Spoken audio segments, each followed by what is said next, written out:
नवीकरणीय संसाधन की विशेषताएं क्या है, नवीकरणीय ऊर्जा संसाधन की विशेषताएं क्या। हालांकि ये पॉइंट सारा आप सुन चुके हैं, समझ चुके हैं, बट यदि इस प्रकार से आए विशेषता या उसका महत्व तो आपको लिखना ही पड़ेगा। तो पहला ही है, ये अक्षय ऊर्जा स्रोत है, अर्थात ये कभी समाप्त नहीं होंगे। अब जैसे सौर ऊर्जा हो गया या पवन ऊर्जा हो गया, चर्चा हम लोग कर ही चुके हैं। पर्यावरण सम्मत है, अर्थात सतत पोषणीय विकास को ये प्रमोट करेंगे, सस्टेनेबल डेवलपमेंट को। रोजगार सृजन में सहयोगी हैं। अब यहाँ पे एक क्वेश्चन आपके दिमाग में आ सकता है, तो क्या जो अनवीकरणीय ऊर्जा संसाधन है वो क्या रोजगार देने में सक्षम नहीं है? रोजगार देने में सक्षम तो वो भी हैं, लेकिन वर्तमान में अधिक रोजगार सृजन की जो संभावनाएं हैं वो नवीकरणीय वाले में है, क्योंकि ये नया सेक्टर है। एक तरफ इस पे शोध हो रहा है, R&D, रिसर्च एंड डेवलपमेंट, दूसरी तरफ इसका विकास जब भी होगा तो नए प्रकार से होगा। जहां भी इसका विकास करके इसको विकसित किया जाएगा, रोजगार, नए प्रकार के रोजगार का सृजन होगा। इसमें दक्ष और तुलनात्मक रूप से कम लेकिन अदक्ष, अर्थात जो स्किल्ड नहीं है, उन सभी को रोजगार पर्याप्त रूप से मिलेगा, और वो रोजगार फिर सस्टेनेबल भी होगा, समाप्त भी नहीं होगा, पर्यावरण सम्मत तो है ही। तो रोजगार सृजन में ये सहयोगी ही नहीं है, वर्तमान में अनवीकरणीय की तुलना में अधिक संभावनाएं भी इसमें हैं।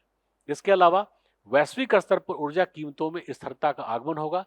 देखो, ये भारत के लिए बहुत इंपॉर्टेंट है, क्योंकि हमारे वर्तमान प्रधानमंत्री जी भी, यशस्वी जो नरेंद्र मोदी जी हैं, वो बार बार ये कह रहे हैं कि हमें आत्मनिर्भर बनना है, और केवल उद्योग में नहीं, कृषि में नहीं, बल्कि प्रत्येक संदर्भ में जो अवसंरचना है, इंफ्रास्ट्रक्चर, चाहे रोडवेज हो, मतलब जो क्रांति सड़क परिवहन के अंतर्गत भारत में आया है, अभी वैश्विक स्तर पर यह क्रांति सबसे तीव्र गति से भारत में क्रियान्वित हो रहा है। हालांकि चीन आज से 20 साल 30 साल पहले कर चुका है, इसलिए उसके यहाँ समृद्धि दर सड़क परिवहन का कम है तुलना में भारत से। लेकिन भारत ने अभी जो शुरू किया है, भारत के प्रत्येक राज्य में सड़कों को देखने के बाद लगता है गाड़ी चलाया जाए, इसलिए क्योंकि सड़कें पहले की तरह जाम से समस्या से ग्रस्त नहीं है, सुंदर है, स्मूथ है, जिसपे कि आप स्फूर्ति गाड़ी चला सकते हैं। इसके अलावा इकोनॉमी को या प्रत्येक प्रकार के आर्थिक सामाजिक गतिविधि को सुचारू रूप से क्रियान्वित करने में जो सक्षम है। मैंने बस एग्जाम्पल दिया सड़क का, बाकी अन्य क्षेत्रों में भी आप इसको देखेंगे। तो कीमतों में स्थिरता का मतलब क्या है? जैसे आज भी देखोगे आप, पेट्रोल का दाम या डीजल के दाम को बढ़ने से टमाटर तक पे इसका असर पड़ता है। क्यों? क्योंकि अगर मान लो गल्फ नेशंस ने जो पेट्रोलियम पदार्थों के लिए उन्होंने अपना ओपेक जैसा संगठन भी बना रखा है। अब ओपेक ने मान लो डिसाइड किया कि हम डीजल या पेट्रोल के दाम में, या क्रूड ऑयल होता है वो तो हम लोग यहाँ लाके बनाते हैं उसको, हम 20 रुपया बढ़ा रहे हैं। अब परिवहन का मूल आधार आज भी ट्रेन तो है, लेकिन ट्रक ही है। उसमें क्या होगा, हम परिवहन की प्रक्रिया में जब 20 रुपया महंगा खरीदेंगे तो हम बेचेंगे भी उसी प्रकार से। तो धीरे धीरे देखते हैं, टमाटर से मिर्चा से लेकर के भारत के तमाम वस्तु, जो जीवन के आधारभूत वस्तु भी हैं, उनकी कीमतों में भी फर्क पड़ जाता है।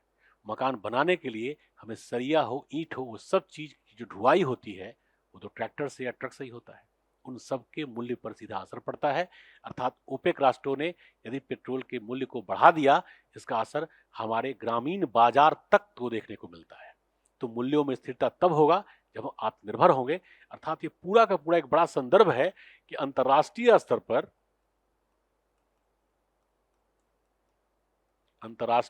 पर अभी हमारी निर्भरता गल्फ नेशंस पे है। हालांकि माननीय प्रधानमंत्री जी ने रशिया से काफी बेनिफिट लिया। नो डाउट कि रशिया यूक्रेन जो वॉर चल रहा है, अंतर्राष्ट्रीय राजनीति के अंतर्गत यूरोप का भी एक दबाव था कि रशिया से कोई मतलब पेट्रोलियम पदार्थ न खरीदे, लेकिन भारत ने न केवल खरीदा बल्कि बढ़े मूल्य पर उसको यूरोप को सप्लाई भी किया, बेचा भी। तो हमें हमारे बाजार में तो मतलब आंतरिक बाजार में तो फायदा हुआ ही, साथ साथ हम उससे फॉरेक्स रिजर्व को ही बढ़ाए, अर्थात विदेशी मुद्रा का भंडार भी हमारा उससे बढ़ा। तो ये कूटनीति का एक भाग है। लेकिन इसके बावजूद हम देखें, यदि हम आत्मनिर्भर होते तो हमें अपने बाजार के लिए थोड़ा भी रशिया से कम मूल्य पर ही सही खरीदना नहीं पड़ता। इसके अलावा भी हमारी निर्भरता मूल रूप से रशिया पर नहीं है, हमें गल्फ नेशंस की ओर देखना ही पड़ता है। तो अगर अंतर्राष्ट्रीय स्तर के बाजार में इसकी स्थिरता होगी या हम आत्मनिर्भर होंगे, तो हमारी निर्भरता उन पर नहीं होगी, तो हम निर्यातक बनते जाएंगे। तो एक तरफ हमारा विदेशी मुद्रा का जो भंडार है, फॉरेक्स, वो बढ़ेगा, तो मूल्य के निर्धारण की प्रक्रिया में भी हमें सहयोग मिलेगा, उसमें एक सस्टेनेबिलिटी दिखेगा, पोषणीयता दिखेगा। तो ये केवल अंतर्राष्ट्रीय स्तर पे मूल्य के निर्धारण में, हमारे यहाँ इन्फ्लेशन में, मतलब ये निर्धारण है,